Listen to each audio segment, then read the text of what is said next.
देखो कितना लाभ होता है। व्यास जी, हमारा ऐसा मानना है कि किसी परिवार में 6 महीने तक भी ऐसा हो जाए तो उसके पूरे के पूरे परिवार का वातावरण बदल जाएगा। कितने लाभ हो गए? 4 लाभ कथा सुनने से।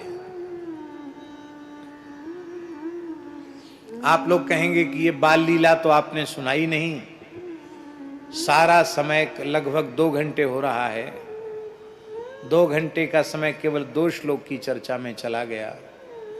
भैया, बाल लीला तो आप सब जगह कथा में सुनते हैं, पर यह सिद्धांत पक्ष है, ये जीवन में बहुत अधिक उपयोगी है। कल इस सत्र की पूर्णता हो रही है।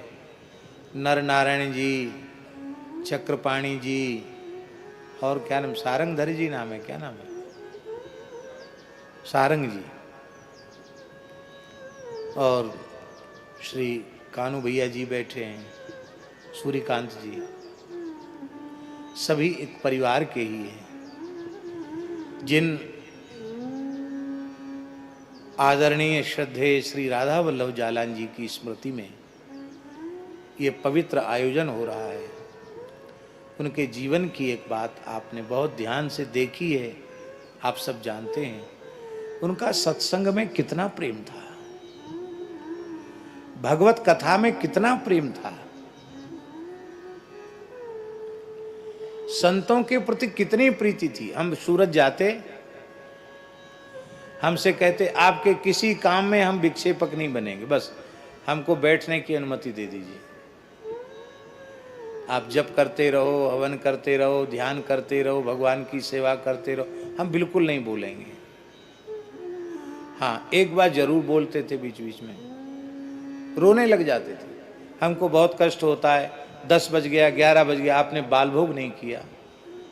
बोले ये शरीर अब आपका नहीं है, हम लोगों की संपत्ति है, तो समय से नहीं पाते हो, फिर बीमार पड़ जाते हो, यूँ त्यों। हमने कहा अभी जब पूरा नहीं हो गया, सब जब पूरा हो गया आपका, आप तो कुछ पा लीजिए। ऐसा वात्सल्य था उनमें। तो मैं इसलिए निवेदन कर रहा हूं कि आप अपने घर के बड़े बूढ़े, किसी के पिताजी हैं, किसी के ताऊजी हैं, किसी के नाना जी हैं, तो किसी के दादाजी हैं, आप उनको ही अपना आदर्श मानकर सत्संग की गांठ बांध लें कि हमको जीवन पर्यंत सत्संग करना है।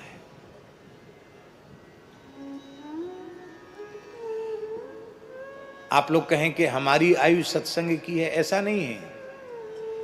प्रहलाद जी के अनुसार कौमार आचरित प्राज्ञो धर्मान भागवतानि, सत्संग जो है, सत्संग की सबसे उत्तम आयु है 4-5 वर्ष की आयु। उस आयु से ही सत्संग प्राप्त होने लग जाना चाहिए।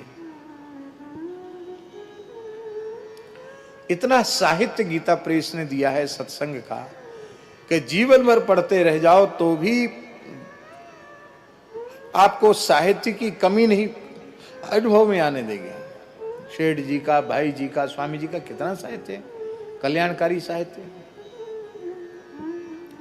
प्रायः सब पुराणांक भी निकल गए हैं, और नहीं तो गीता, भागवत, रामायण आदि पवित्र सदग्रंथ हैं, उनका स्वाध्याय करो, सत्संग करो, ये कथा तो पूरी हो जाएगी। पर यह प्रसाद आप लोग लेकर के जाइए कि अब इसके बाद, अब जिसके पास भी जितना जीवन बचा है, वो जीवन हम अब सत्संग में व्यतीत करेंगे। तब तो आपका यहाँ आना और कुछ 2-5 पैसा जो भी परिश्रम की कमाई आपने खर्च की, वो सब सार्थक है। और नहीं तो कथाएं तो सब जगह होती रहती हैं, बड़े से बड़े आयोजन भी होते हैं, और लोग जाते हैं, चले जाते हैं। लेकिन हमारी प्रार्थना यही है कि आप लोग यह प्रसाद, ऐसा प्रसाद जो जीवन के अंतिम श्वास तक काम आने वाला है, इस प्रसाद को यहाँ से लेकर जाइए और अब सत्संग अपना स्वभाव बना लीजिए। कोई महापुरुष का सत्संग आप जहां रहते हैं वहां हो, आप समय निकालकर श्रद्धापूर्वक श्रवण करने जाइए। वैसा संभव न हो तो आज इतनी अच्छी सुविधा प्राप्त हो गई है। आप बताइए, इस अंश में हम विज्ञान को बहुत धन्यवाद देते हैं कि श्री सुखदेव जी की वाणी आज हम सुनना चाहें तो नहीं सुन सकते हैं, लेकिन अभी भी सेठ जी का प्रवचन कैसेट में उपलब्ध है। आप सोचिए, श्री हनुमान प्रसाद पोद्दार जी का प्रवचन कैसेट में उपलब्ध है। अभी हमको एक बहुत अच्छी वक्ता हैं,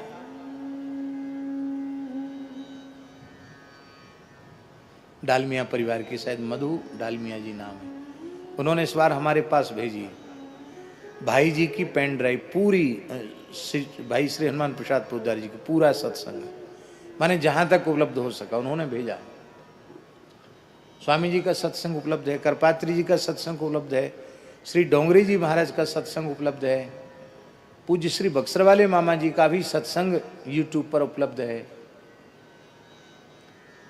तो इन पूज्य संतों का, जो जिन संतों की वाणी सुनकर हम सीधे भगवान की ओर बढ़ सकते हैं, उन संतों का सत्संग भी आप सुनने का अभ्यास डालिए, उनका सत्संग सुनिए। इतना भी संभव न हो सके तो सबसे बढ़िया उपाय है, यहाँ से जाने के बाद अपने घर में, अपने घर के ठाकुर जी के सामने आधा घंटा बैठकर सब परिवार के लोग कीर्तन करें, भगवान नाम कीर्तन करें, और आधा घंटे घर का एक कोई व्यक्ति जो हिंदी बांचना जानता है वो किसी सदग्रंथ को लेके बैठ जाए, वो बांच करके सुनावे और सब लोग श्रद्धा पूर्वक सुने। किसी को बुलाने की भी आवश्यकता नहीं कि भाई हम आवे तो सुनावे, तभी सुनो, नित्य सुनो। देखो कितना लाभ होता है। व्यास जी, हमारा ऐसा मानना है कि किसी परिवार में 6 महीने तक भी ऐसा हो जाए तो उसके पूरे के पूरे परिवार का वातावरण बदल जाएगा।